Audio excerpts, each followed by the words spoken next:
こんにちは。前回に続き、軽井沢のお隣、三代田町の動画です。ザ・平松に宿泊し、最高の景色を眺めながらお部屋の温泉でのんびり過ごします。ぜひ、最後までご覧ください。皆さん、こんにちは。コージアスタイルのムートンです。今は軽井沢の西にある三代田町に来ています。前回の動画で三代田町の観光の様子をお届けしているので、ぜひそちらもご覧ください。今回宿泊するのはザ・平松軽井沢三代田というオーベルジュです。オーベルジュとは宿泊施設を備えたレストラン。レストランがメインということできっと料理も美味しいはず。とても楽しみです。ピンク色の花畑が見えてきました。満開の芝桜です。綺麗ですね。看板を目印に道を曲がり、ホテルの建物へ向かいます。どんどん登っていきましょう。建物が見えてきました。ここで降りてバレーサービスを利用します。到着です。ちなみに、三代田駅からの無料送迎サービスもあるそうです。電車でお越しの方は事前にホテルへ連絡してみてください。ザ・平松軽井沢三代田は2021年3月にオープン。コンセプトは旅の始まりから終わりまでをフルコースにする森のグランオーベルジュ。料理だけではなく、宿泊のすべてがコースの一部なんてワクワクしちゃいます。入ってすぐ右手には縄文土器。この建物が建てられる時に発見されたものだそうです。歴史ある土地の上に立っているんですね。自動扉を抜けるとロビーがあります。アットホームなぬくもりを感じられる空間。寒い日にはこの暖炉に火がつけられるそうです。ロビーに面した大きな窓からは木々が見えます。テラスに出てみるとくつろげるソファーもあり最高です。空が広くて木々が生い茂っていて気持ちいい。ウェルカムドリンクをいただきながらチェックインします。ワイルドベリーとハイビスカスのお茶は酸味がありさっぱり。チェックインが完了したので、ワンフロア上にあるお部屋へ向かいます。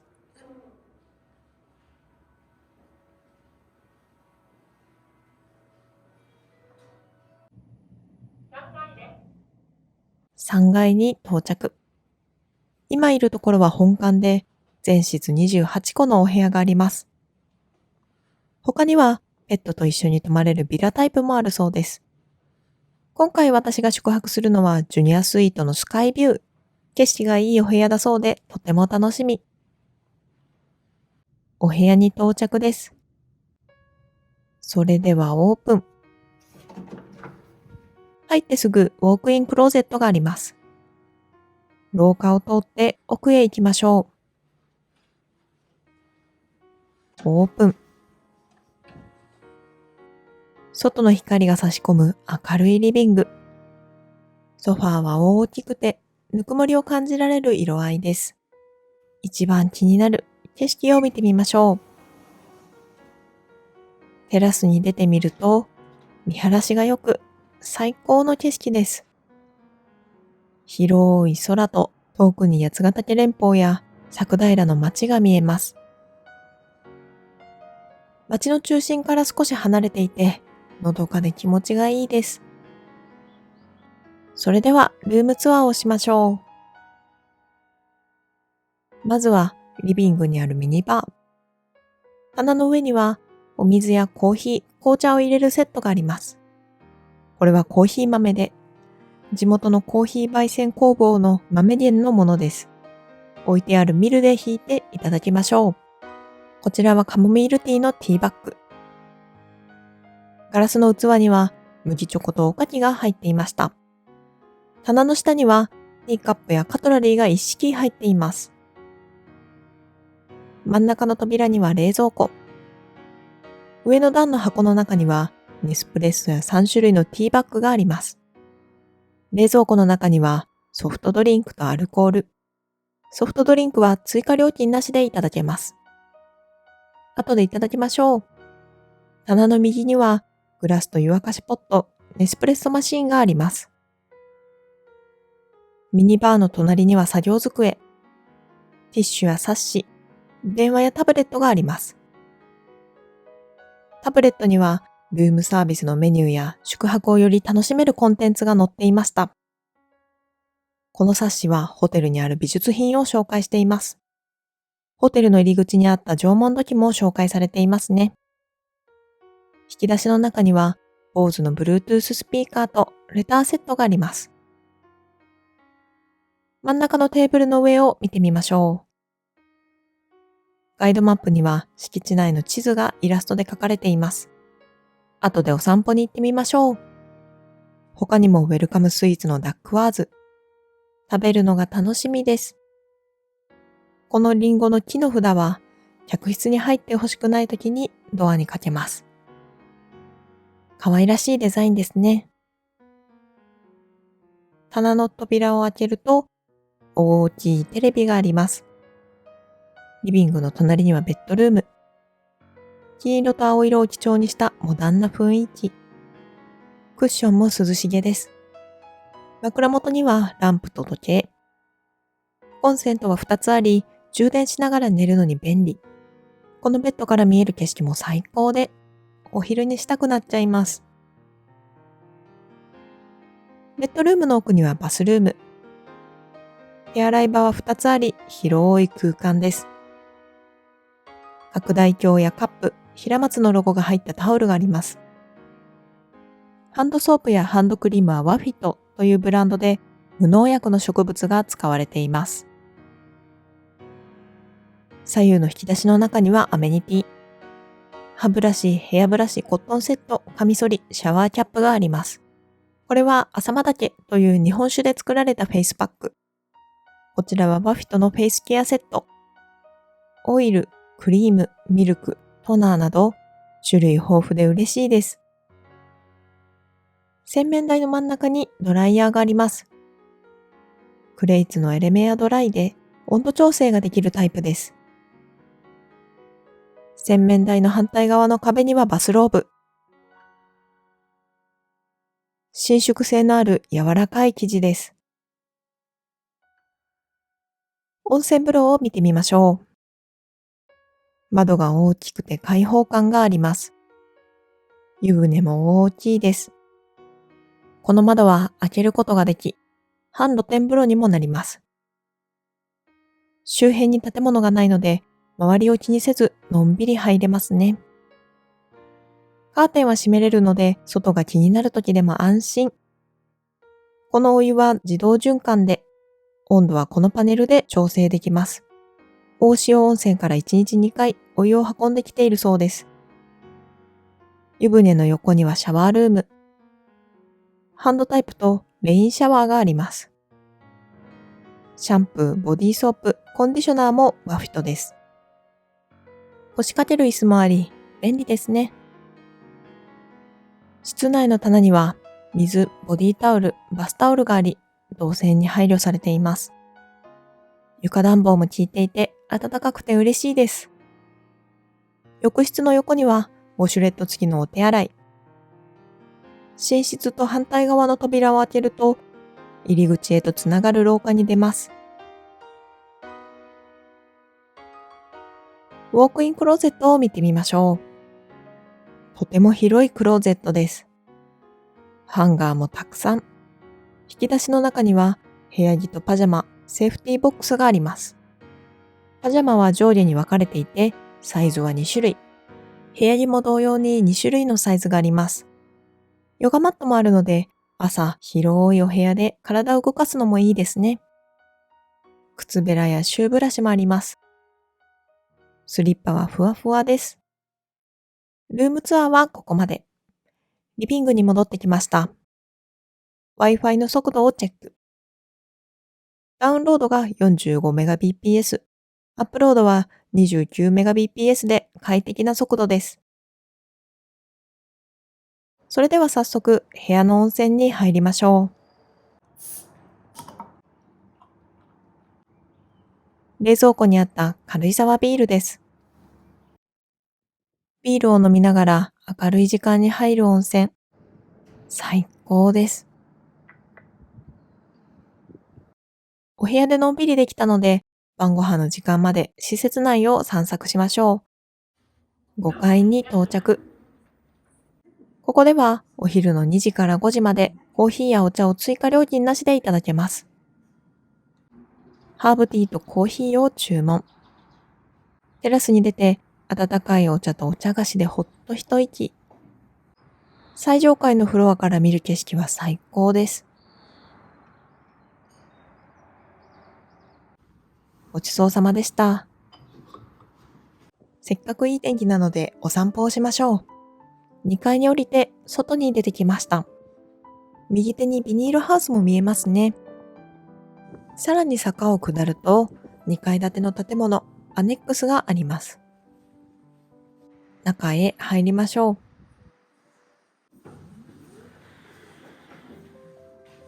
自動扉をくぐってすぐ、本棚のあるライブラリースペース。一人掛けのソファーと本がたくさんあります。奥の廊下へ進むと、右にはミュージックスペース。ここではレコードを再生できます。レコードはこの棚から自由に選んで再生できるようです。機械の操作方法はこの冊子に書いているので初めてでも安心。ゆっくり音楽を楽しめる贅沢な時間です。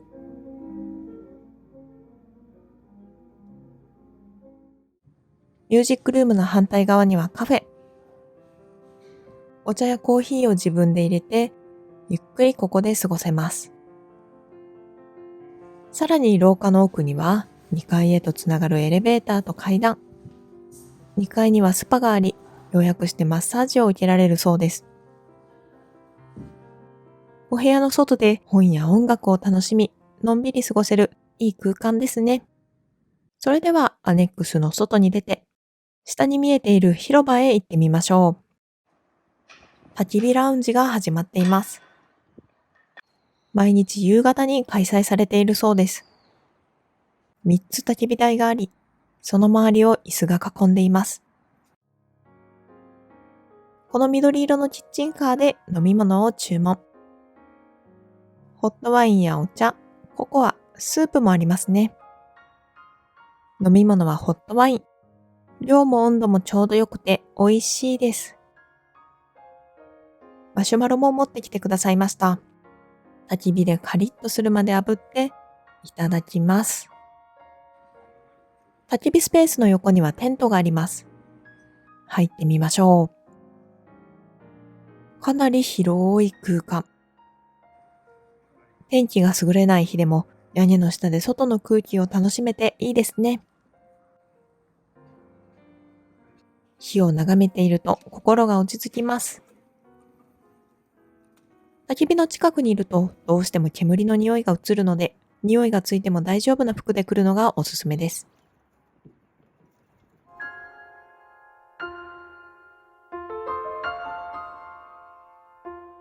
ご飯の時間になったのでレストランへ行きましょう。5階にイタリアンのレストラン、1階にフレンチのレストランがあり、今晩はこの1階でフレンチをいただきます。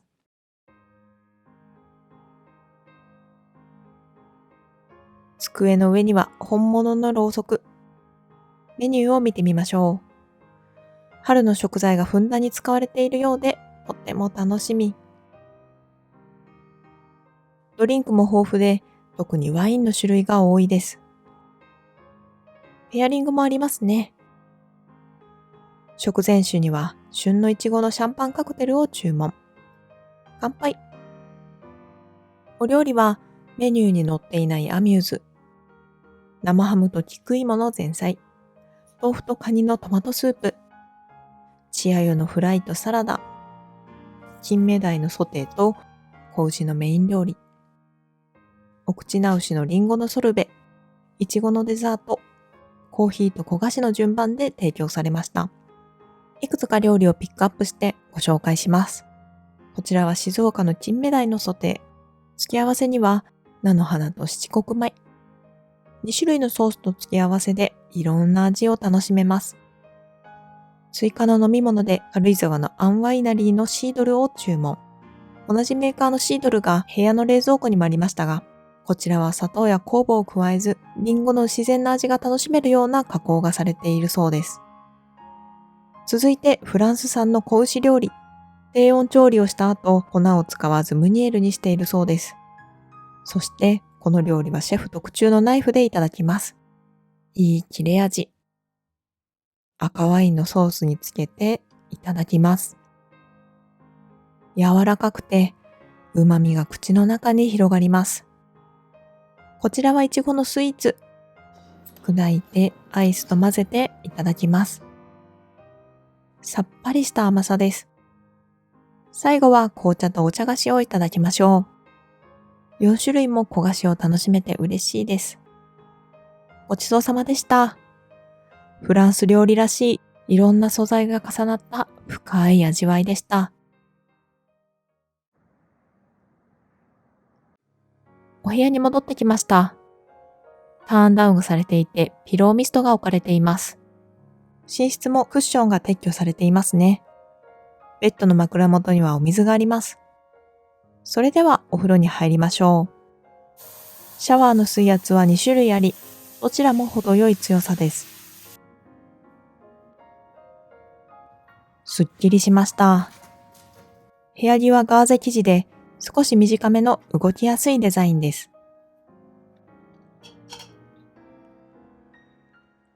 寝る前のベッドチェック。枕は硬めと柔らかめの2種類。マットはシモンズ製で程よい反発があります。持ってきてくださったピローミストをかけて、ラベンダーの香りでリラックスしながら眠りましょう。それでは皆さん、おやすみなさい。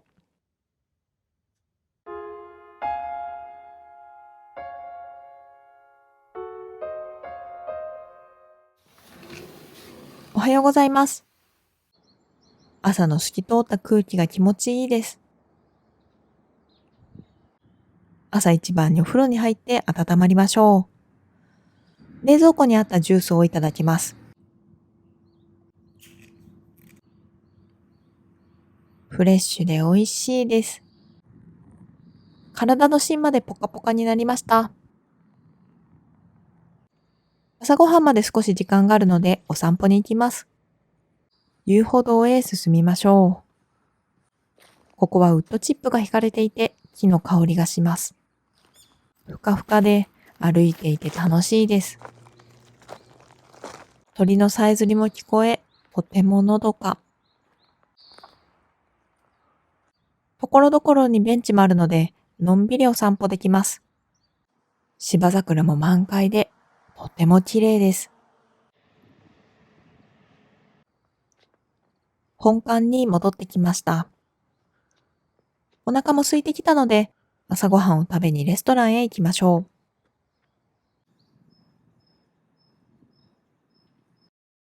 昨日のお昼に来た5階のレストランです。外の美しい景色を眺めながらいただきます。メニューはこちら。信州の素材をたくさん使っているそうでとても楽しみ。飲み物はお水やジュース。食前酒として甘酒を入れてくださいました。とろっとまろやかで体に染み渡ります。お料理の最初はミネストローネ。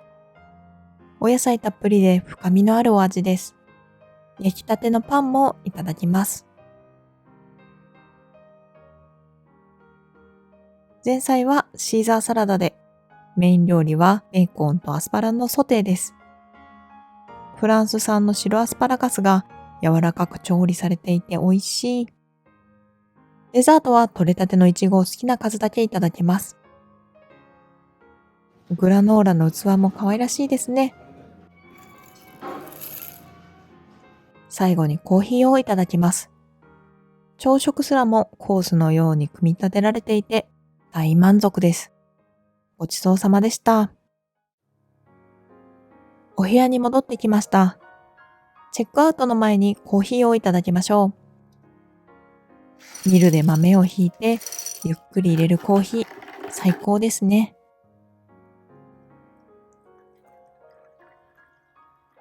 麦チョコやおかき、ウェルカムスイーツとともにいただきます。美味しいです。ごちそうさまでした。それでは帰りましょう。レストランやラウンジでの接客が行き届いていて、とても快適で居心地のいい時間でした。いかがでしたか？コージアスタイルでは心地よいコージーな時間をお届けします。ぜひチャンネル登録とグッドボタンよろしくお願いいたします。また次回の動画でお会いしましょう。皆さん、良い一日を。